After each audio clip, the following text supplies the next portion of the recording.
is too. Well, she could just video it and send I'll it to send you. it. Yeah, see how that works? John. Yeah. Yeah, but Okay, that's gonna take so 5 seconds. the three ways that heat is transferred is conduction is like if you were to take like a metal hanger, straighten it out and stick it into a fire, like a fireplace.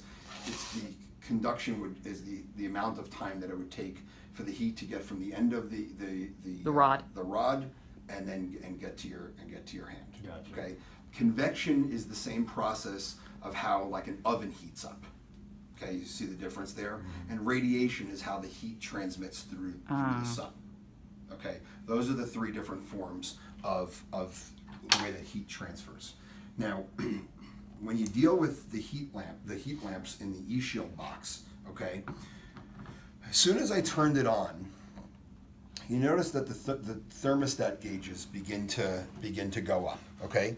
The only reason why they're slightly different in how they're rising is because the thermostat probes are actually under the fiberglass insulation. So really, if one side is going up higher than another, it's because the fiberglass might be a little bit more compacted versus the other one. Does that make sense? Yeah. Okay, so it's going up from there.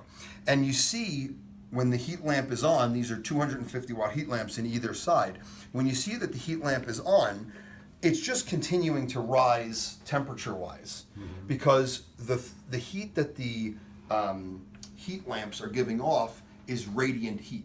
So the fiberglass that's underneath there, Just like the sun. just like the sun. So the fiberglass that's underneath there is actually doing nothing to stop that radiant heat transfer. Does that make sense? Yeah. Not saying fiberglass isn't needed, fiberglass is needed, which is why we actually have it on our Eshield product. Okay, so you see there's a foil barrier on this side and a foil barrier on this side. And like I said to you earlier in the presentation, okay, this foil is the same stuff that's used on the inside lining of the spacesuits that like NASA uses. So if you've ever seen a marathon runner wrap themselves in those foil blankets, it's to keep their body temperature in. But for the spacesuits, it's designed to keep their body temperature in because of the freezing side of the dark side of from the moon, but it's also to reflect the searing heat of the sun, so it regulates their body temperature. And because fiberglass is good for conduction and convective heat loss, we're using the fiberglass insulation that goes throughout the center, right? So it's basically, in a lot of ways, it's kind of like the triple pane windows, right? They all have it's a benefit there.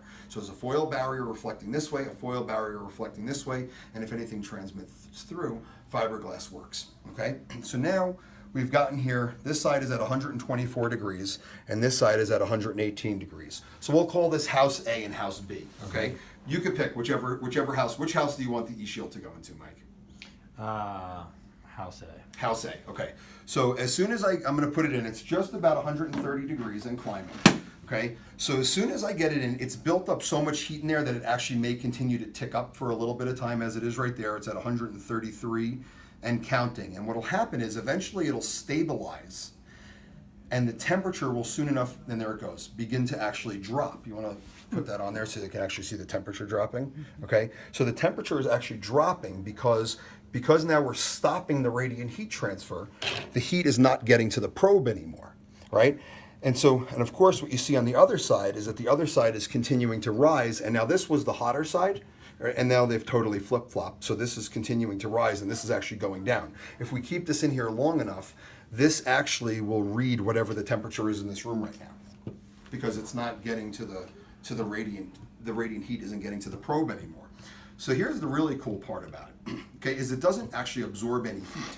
So as soon as I take it out, touch the foil. Don't touch the wood. The wood gets really hot. It's not that hot, okay? It's a little warm. It's certainly not 130 degrees, right? So now that I took it out, the temperature is now going back up. This side is actually at 142 degrees, just to show you I don't have any tricks up my sleeve, Mike. Okay, we'll put it into this side now. See if I can actually make that happen, okay?